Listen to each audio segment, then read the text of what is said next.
Welcome to the third and final edition this season of Pole to Pole. I'm Joey Miller, and alongside me we have the newly minted 2024 Frontier League Clubhouse Manager of the Year, Matt Mooney. Mooney, so great to have you with me, and are you ready to take a walk with me? Sure, why not? All right, let's do it. So you're back-to-back Clubhouse Manager of the Year now, a recognition you've achieved now 4 times in your long and illustrious career. Tell me about the journey that got you here.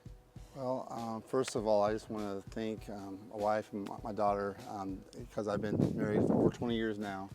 And in baseball, as you know, it's not a lot of time away from your family, especially during the summertime when most people are on vacation. So I am grateful for her, Liz, that gives me the opportunity to still do this. I grew up in a small town, southern part of Illinois, called Dix, but I went to Mount Vernon High School. And at Mount Vernon, I didn't play, but you know, I worked at Hardee's. My first job was actually a chicken boy at Hardee's. I went to a small school called Hannibal-LaGrange University in Hannibal, Missouri. Did that. I met some great guys, and 2 guys I'm going to talk about right now was my best man in my wedding, and also the guy that married me, Brandon and Dustin. And Brandon was basically, we call him Blank. And Dustin, we call him like the full train. Both of them were on the basketball team. And they said, you know, you're a service guy, you love being around sports, you know, you'd be good at this. So my sophomore year, I became the equipment manager of the basketball team. I stayed there for a few years after I graduated and got married. In 2005 was actually my first year in the Frontier League. I was right up there in the press box being the official scorer. And then from there, I went to live close to O'Fallon, and I was official scorer there for one year. Then the general manager, also a friend of mine, Chris Franklin, and also the staff there talked to me and knew the clubhouse is kind of what they needed. And I just, you know, I did that in 07 and been doing it ever since. When I started working with Steve, it was in 07, and he was actually a pitcher on a team, and then when he got the managing job, like I think 10, we won the championship that year. There was this aura, or what they would call like the evil empire of the Southern Illinois Miners. They were a newly team, basically in 07, and Mike Pino, great guy, was the manager. 2013, I actually made the move, went to Southern Illinois, and was there almost a decade.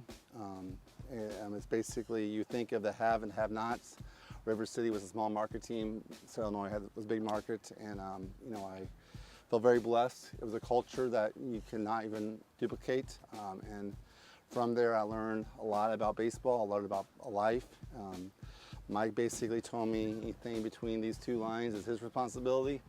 Anything outside those 2 lines, you know, is mine, and that's a lot, you think, some people think, but it's definitely my element. You know, the biggest thing is I take away from this is just the relationships, that you built, and because you become a family. I mean, no other sport, you have guys that show up at noon and stay all the way until like midnight or so. I'll ask you one more question here. Every game day, you have a number of tasks to complete before and after each game. What is a task that you most look forward to, and what's a task that you maybe dread? Let's do the dread first.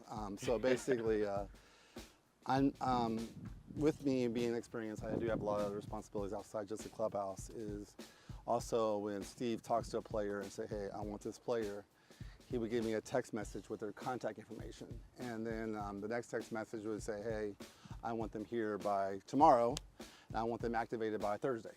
Yeah. So with that being said, I have to make a lot of wheels have to go in motions. I have to get, you know, see if they have a car, so we have to fly them here. I got to talk to Kurt, our general manager, about the flights. Then I had to figure out host family, do they have a place to stay? And, but I mean, I love that part. I mean, I dread it sometimes, but I also love that part because it's also just kind of like the whole business side of it, of baseball. I mean, sometimes it sucks. I mean, I'll be honest with you, it does suck. Yeah. When guys get released, it's probably one of the worst things in my life. And luckily, I've been part of the managers that do not let me have to say that to them. So at least they take care of that part. And then, but just, you know, in my daily life, it's just like, you know, I get here around about this time. You know, I usually get the laundry done that I didn't do the night before. Get everything set up, go talk to the front office, see anything I need to know before the game. General, make sure that the coolers get set up. We have interns that help with that. And then My bat boys and my assistants have always been here like at 5:30, help out during the game days. And then, a lot of my job happens after the game, but also just kind of like just be there and moral support for the guys. You have a lot of guys that come from different backgrounds, different cultures, and just to see the whole gamut into one clubhouse is like a brotherhood that you cannot duplicate anywhere else. Absolutely. I know we've kind of gone halfway through the short porch, but let me ask you a little rattle off questions, a little fast fire here. What is your favorite local spot to eat? Good question. I'm gonna say Crown Candy. A lot of bacon on those sandwiches. Bacon, yeah. What's your go-to ballpark food? Pretzel cheese. Who's your favorite UFC fighter? Same here. Same. Oh yeah. Yeah. Okay. All right. And what is the best walk-up song you've heard in your career? I can't think of it. It's a country song. Danny Sawyer back in the River City Rascals had it. What was it called? It's something about country, about drinking, and about relaxing. I don't know.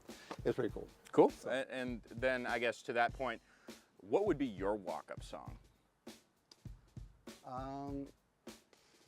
Probably Big Halen Jump. I like that song a lot. Classic. Iconic. Gotcha. All right. Well, we have done the pole to pole. The workout is done, but it's time for a cool down question and the big overarching question. I know you've been talking a lot about your journey here, your experience through all the years that you've worked in the Frontier League, almost 2 full decades. Yeah. You've seen hundreds of players come and go, some even reaching the big leagues. What has brought you back to the league year after year? I think I told you this kind of like a week ago. I got a text message from a guy that was actually on this field in 2021 with Southern Illinois, Ryan Miller, and I try to stay much in contact with some guys as I do. Like I said, I'm human. We make mistakes sometimes. We lose contact with people, and but Ryan, basically, I stayed in contact with him, and he was with Salt Lake Bees, and he kept on. He was ERA at 2 something or lower, and then they kept on saying, I asked him, you think you're gonna get called up? And he said, I don't know.